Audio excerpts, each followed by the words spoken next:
Oi gente, tudo bem? Sejam bem-vindos de volta ao meu canal. Hoje a gente vai estar fazendo uma pintura monocromática, ou seja, é uma pintura que a gente vai usar apenas uma cor. Eu espero que vocês gostem. Não deixe de deixar o gostei de vocês aqui embaixo, de se inscrever no canal e de comentar o que vocês estão achando do vídeo. É sempre bom ouvir umas críticas construtivas. Vamos lá pra mesa? Bom, no vídeo de hoje a gente vai estar usando de material pincel de ponta chata, porque o pincel de ponta chata ele é melhor para tipo de tintas mais espessas, como a guache, por exemplo, porque ele meio que empurra a tinta. Além disso, eu vou estar usando também um lápis e uma borracha. O papel é da gramatura 300, aquele papel de aquarela, e eu uso do lado que tem a texturinha. Além disso, é legal também usar um sketchbook ou qualquer outro tipo de papel que você tenha para testar a cor da tinta antes de você pôr direto no seu papel. Eu aqui estou usando o meu sketchbook. Eu estou usando um prato de porcelana branco para não ter interferência da cor na hora de eu ver a cor. Tem um detalhe no canto e esse rachadinho, então é legal sempre pegar um pratinho mais velho porque você está mexendo com tinta. Além disso, a gente vai precisar de 2 reservatórios de água, porque o pincel eu também uso um pincel para tinta fria e um pincel para tinta quente, então a água também eu limpo cada uma em um lugar. Eu vou estar usando tinta TGA Guache, essa é uma marca, né, TGA, e ela vem, essa caixinha, com 5 cores. Eu vou usar a magenta, a azul, que é a ciano, e a amarela, e também vou estar usando a cor branca. Agora a gente vai pesquisar a referência. Eu fiquei um tempão pesquisando uma referência, não estava achando, mas eu acabei conversando com o Hugo, que ele estava do meu lado, e ele deu essa sugestão de fazer um sofá. Eu gosto de deixar a referência em preto e branco quando eu vou fazer uma pintura, porque eu consigo ver onde que tá mais escuro e mais claro e assim colocar as sombras e as luzes na pintura. Quando eu estiver pintando eu vou falar um pouquinho melhor sobre isso, porque isso tem a ver com a escala, né, de cores, que ela é tipo o fator principal para você tá fazendo a sua pintura. Ai, peraí que agora o Hugo vai falar um negócio muito fofo. Oi! Também te amo. Eu adoro fazer minhas artes do lado dele, mas voltando ao assunto, aqui eu fiz um desenho, eu coloquei ele em perspectiva. Eu passei meio por cima do desenho rápido, porque o foco do vídeo não é necessariamente o desenho, mas sim a pintura.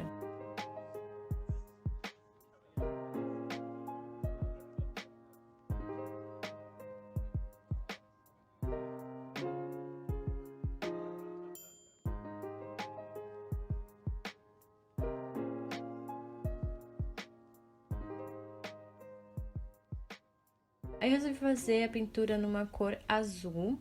Eu não queria usar o azul próprio do tubo para ser minha cor média na escala tonal. Eu queria que ela fosse a minha cor mais escura, entre o mais escuro e o médio. Então seria o médio escuro. Então para isso eu peguei a tinta TGA e mexi um pouquinho, a tinta TGA não, a tinta guache. E eu sempre molho um pouquinho porque ela pura é meio grossa, então tem uma texturinha que quando você põe um pouquinho de água ela fica muito gostosinha assim. E eu pus um pouco de branco e testei ali no lado. E essa é a minha cor média, ou seja, os tons médios da pintura, da minha escala, vão estar todos nessas cores. E depois eu misturei com branco e acabei achando minhas cores mais claras. Eu fui misturando. Peguei uma cor um pouquinho mais clara e outra cor depois mais clara ainda, que nem eu mostrei pra vocês. Eu escrevi ali 3, 2, 1 de lápis pra eu me achar depois.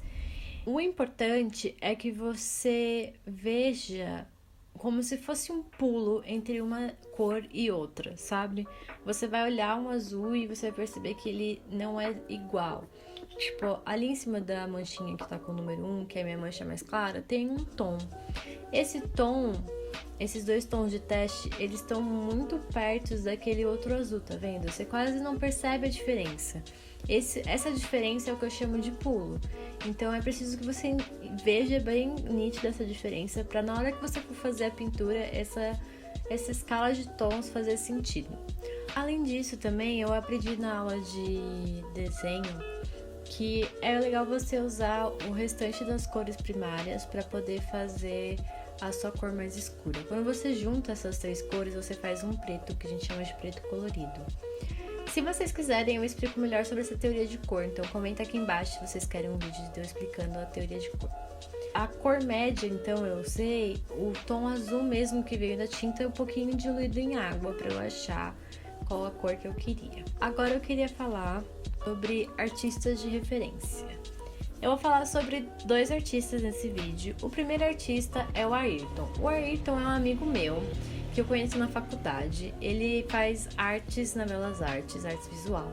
E ele é um artista visual, ilustrador e youtuber. Ele tem um canal aqui no YouTube, obviamente. É Ayrton Milka. Vai estar aparecendo aí na tela os Instagrams dele. Tem o Instagram pessoal, que é o Maker Nerds, e o Artinotria, que é o artístico. As artes do Ayrton, elas são feitas em sua maioria digitalmente, sobre temas místicos e corporais, tem alguns até mesmo que são sexuais. E assim, como eu leio o sexo de forma artística, e também sobre temas da comunidade LGBT. Ele retrata isso tanto no canal dele quanto nos Instagrams deles. E ele faz uso de umas cores bem vivas e fortes, o que faz sentido porque, para mim, as obras dele sempre falam com bastante expressão e uma certa desconfiguração das formas. E para mim faz sentido em relação a como ele desfigura, então essa cor precisa estar presente, sabe? E ele também tá com uma coleção limitada de camisetas que ele tá vendendo no Instagram dele, então se você tá interessado em conhecer mais esse trabalho do Ayrton maravilhoso, corre lá, não deixa de seguir ele, não deixa de visitar o canal dele, comenta lá que vocês vieram por minha indicação, vai ser super legal. E é sempre bom a gente incentivar artistas que estão começando também nessa área, que é super importante. Ayrton, amigo, se você estiver vendo esse vídeo, um beijo pra você, tô morrendo de saudades. E então, nesse momento, eu queria dizer que eu não tava percebendo durante a gravação, mas eu estava gravando, tava pintando muito pra baixo, não tava saindo no vídeo. Então, assim, me perdoem. Vai ter um momento do vídeo que, tipo, eu vou perceber que eu tava gravando e eu vou ficar super frustrada por estar fazendo isso. Não frustrada, né?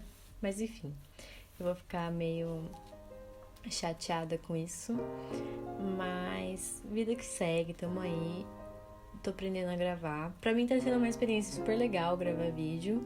Tem muita coisa pra fazer, dá muito trabalho, mas eu gosto bastante. Vamos tentar explicar sobre como a gente faz essa pintura monocromática. Bom, na tela vocês vão estar vendo aí uma escala. Essa escala de tons cinzas é o que a gente precisa entender na cor que a gente vai querer usar. Então vamos lá, por exemplo, aqui a gente tem o branco e a gente tem o preto, que são os tons mais claros e o tom mais escuro. E entre eles a gente tem essa variedade de cinzas. O que a gente tem que fazer é tentar fazer essa mesma ideia, só que na cor que a gente escolheu. Então, para isso, a gente precisa colocar o azul mais escuro onde é o preto e o azul mais claro onde é o branco. E quando eu conseguir fazer essa associação de cores, é o momento em que eu consigo colocar na minha pintura onde é a cor mais clara e onde é a cor mais escura. Por isso que eu acho mega importante a gente treinar a nossa escala antes de colocar ela de fato na pintura. Então é por isso que eu fiz no caderninho, por exemplo, e defini bem certinho pra mim, deram uns tons. E aí eu pude enumerar e colocar ali certinho, que nem eu mostrei pra vocês. Então, o primeiro eu achei o cinza médio, vamos dizer assim. O cinza que tá no meio do mais claro e do mais escuro. Esse azul que eu achei que representava esse cinza é o número 3. E aí eu fui achando dele pro mais claro. e depois dele pro mais escuro. Então eu tive o azul médio claro, o azul mais claro de todos, o azul médio escuro e o azul mais escuro de todos. E aí, a partir desse momento que eu entendi na minha pintura qual azul é a sombra e qual azul é a luz, ou seja, qual azul é o mais claro e qual azul é o mais escuro, eu consigo olhar para minha referência em preto e branco e falar, é aqui que eu vou colocar a sombra, ou seja, o azul mais escuro, ou é aqui que eu vou colocar a luz, ou seja, o azul mais claro. Por isso que é mega importante a gente colocar nossa referência em preto e branco, pra gente no começo entender isso. Depois de um tempo, você vai pegando mais firmeza no que você tá fazendo e você consegue olhar pra referência e entender isso sem ela estar em preto e branco. Mas pra mim, no fazendo agora, pela primeira vez esse tipo de pintura, era mais fácil fazer desse jeito. Eu já tinha treinado antes, na verdade, na aula de desenho. Eu fiz um dado e uma banana. Eu vou postar esses desenhos no meu Instagram pessoal, faz tempo que eu tô querendo postar lá. Mas, enfim, eu treinei isso antes de fazer esse daqui. Mas essa foi a primeira vez que eu fiz um objeto em monocromático. E, basicamente, no desenho eu coloquei cubos em perspectiva, né? Na verdade, não eram cubos, eram retângulos nesse caso. Mas eu coloquei eles numa perspectiva e depois eu refinei esse cubo para virar essas bordas redondas do sofá. Se vocês quiserem, comenta aqui embaixo. Eu faço um vídeo explicando tanto o círculo cromático quanto a perspectiva. Se vocês quiserem que eu faça realmente uma série de...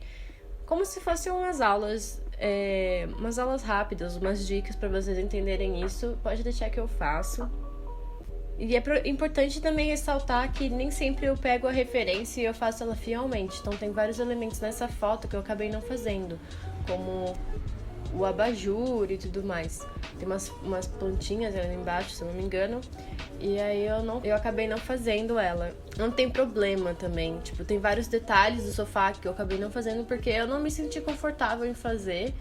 Depois, no final da pintura, vocês vão ver que eu comecei a fazer e aí eu desisti, depois eu pintei por cima. Às vezes, durante a pintura também, pode acontecer da sua tinta do godê secar. E aí, isso também é uma coisa mega importante de você ter feito a sua escala, é que você consegue ir testando e ver se aquele tom que você está fazendo novo é o mesmo tom que você tinha definido antes, né? Os pulos é justamente isso da escala de cinza. Você consegue ver que é um cinza, só que um cinza diferente do outro, sabe? Tem um cinza que é mais escuro e um cinza que é mais claro. Então você precisa entender que tem essa diferença. Porque quando você for pintar, a ideia, pelo menos pra mim, que sou uma pessoa que pinta e não uma pessoa que desenha, é você fazer a pessoa entender o desenho não a partir das linhas, mas a partir das manchas de cores, entendeu? Então, para isso, eu preciso que as minhas cores estejam muito bem definidas dentro dessa escala, porque senão a pessoa não vai entender. Por exemplo, a luz, quando ela bate de um lugar, ela dá uma sensação de que aquilo vem mais para frente, e a sombra dá uma sensação que aquilo vai mais para trás. Então, se eu não defino bem isso, às vezes meu desenho fica distorcido. Claro que eu posso não me atentar a essa regra quando eu quiser que meu desenho fique estranho ou fique distorcido. Tudo a gente consegue brincar na arte, né? A partir do resultado que a gente quer obter. E, enfim, eu acho que foi uma pintura que eu gostei muito de fazer. Pra mim foi bem divertido. Eu adorei usar esses tons de azul, acho que eu nunca tinha usado esses tons em uma pintura. A outra artista referência que eu quero colocar pra vocês no vídeo e mostrar pra vocês chama Angela Sung. Ela é uma artista pintora e ela usa gouache. Ela é fundadora de um coletivo de pintura ao ar livre chamada Warrior Painters. No seu trabalho ela usa cores vibrantes e alegres e ela sempre pinta de uma forma meio geométrica, sabe? As pinceladas delas não são suaves, são tipo marcantes e expressivas. Ela trabalha com muita perspectiva e cenário, e ela já participou inclusive de cenários de animações, como por exemplo a Lenda de Korra. Pra quem nunca assistiu a Lenda de Korra, assista, é maravilhoso. Essa e a Lenda de Aang, juro, gente, é um desenho que eu não sei nem explicar. O Instagram dela é @antodemango. Se você tem algum artista de gouache que você curte bastante, deixa aqui embaixo, comenta aqui pra gente. Isso era uma coisa que eu não sabia muito. E a partir do momento que eu comecei a fazer aula de desenho, eu fui entendendo melhor que a gente precisa realmente ter essas referências de outros artistas pra gente entender as possibilidades que existem de expressão. Quando acabar esse ano, eu tô vendo de fazer cursos de pintura e quero cada vez mais me especializar nisso. Então é por isso que eu cortei uma parte do vídeo que era a parte que eu tava desenhando, porque meu foco é cada vez mais abandonar essa parte. Por isso que nessa pintura eu fiz ela ser o mais simples possível. Ih, meu Deus do céu, minha rua é muito movimentada, gente. Eu nem sei se tá saindo isso no áudio, mas enfim. A ideia é que você entenda as cores do desenho e não as linhas. Então por isso a gente faz uns desenhos mais simples. Então nesse caso eu tentei fazer o mais simples possível para poder justamente aplicar essa técnica da pintura, sabe?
Aí, nesse momento, eu tô fazendo a sombra da almofada.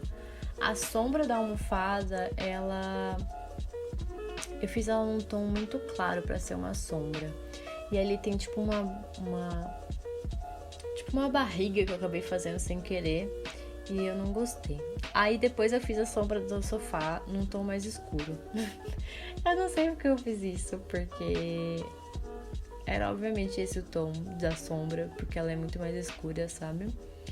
E eu acabei descobrindo na aula de desenho que existe um esqueminha pra você fazer essa sombra ficar melhor. Porque ela tem tipo uma regrinha pra seguir a luz, sabe? Então, agora olhando assim, eu tô tipo, não sei se essa sombra tá certa. Mas também tá tudo bem, eu não tinha esse conhecimento na época. Mas depois eu acabo voltando e deixando a sombra da almofadinha mais escura. Não sei se vocês viram que eu corrigi ali aquela barriguinha que eu falei da sombra, tipo, vazou um pouco. Esse é o bom da guache, sabe? Você consegue pegar e apagar. Você deixa da guache e da acrílica. Você consegue, tipo, esperar um pouquinho e ela vai dar uma secadinha e você consegue passar por cima e apagar. Aí também eu fiz esses pontinhos pra simular os negocinhos que a almofada tinha. Só que eu resolvi não olhar a referência e não tentar entender, só fazer. E eu acabei não gostando do que eu fiz, depois eu vou apagar. Que é mais um recurso ótimo da guache, né? Eu depois acabei passando uma linha preta por cima de tudo. Porque pra mim ainda é muito difícil desapegar e deixar só a pintura. Se você pegar, por exemplo, a da Ângela, é muito raro você ver uma linha preta. Ela faz tudo na pintura mesmo, na tinta. Espero que vocês tenham gostado, eu amei muito. E deixa seu gostei, não esquece de compartilhar, comentar aqui embaixo tudo que eu pedi pra vocês comentarem. E de também seguir os artistas referências que eu passei pra vocês, é muito importante. E de se inscrever no canal, obviamente, né? Ativar o sininho. E é isso, gente. Até o próximo vídeo. Que surpresa! Eu acho que vai ser de The Sims, hein? Beijos!